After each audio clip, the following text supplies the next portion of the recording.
Sa paglipas nga ng panahon, di mo na maibabalik pa ang kahapon. Mundo'y tuluyan na ngang nagbago. Sa bagong lipunang minulatan, kabataa'y apektado.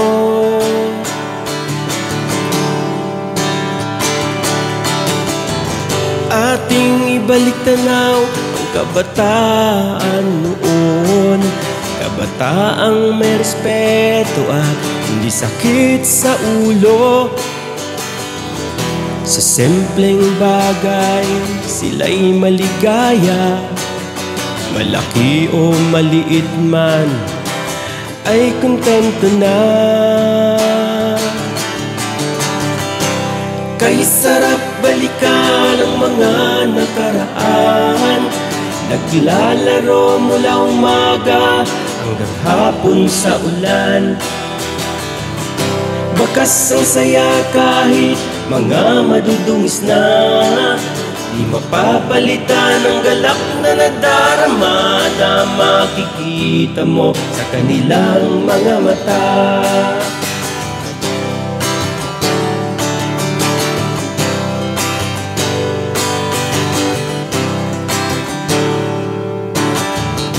Paglipas ng panahon ay ibang-iba na, dahil sa moderno teknolohiya. Laging babad na sa social media, sa gawaing bahay ay tatamad-tamad na. Kung utusan mo'y sisigawan ka pa.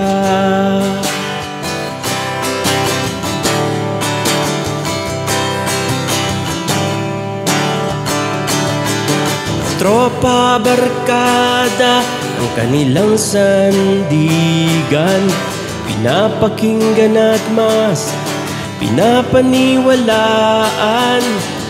Pag napariwaray, magulang ang sisisihin, kahit pa nakakasakit na ito ng damdamin.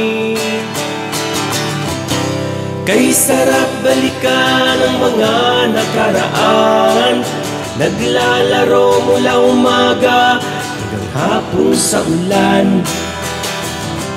Bakas ang saya kahit mga madudungis na, di mapapalitan ang galak na nadarama na makikita mo sa kanilang mga mata.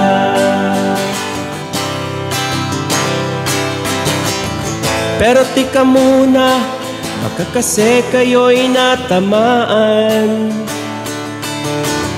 at sabihing masyado akong naglilinis-linisan. Kaya pasensya na, nais ko lamang maimulat ang inyong mga mata,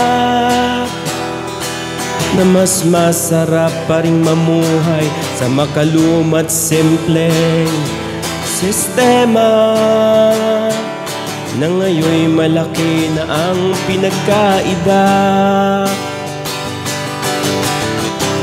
Kay sarap balikan ang mga nakaraan, naglalaro mula umaga hanggang hapon sa ulan.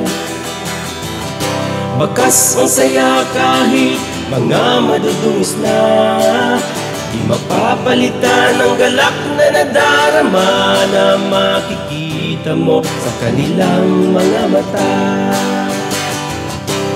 Kay sarap balikan ang mga nakaraan, naglalaro mula umaga hanggang hapon sa ulan. Bakas ang saya kahit mga madudungis na, di mapapalitan ang galak na nadarama na makikita mo sa kanilang mga mata, na makikita mo sa kanilang mga mata. Kung pwede lang sana mga kahapon ay may babalik pa.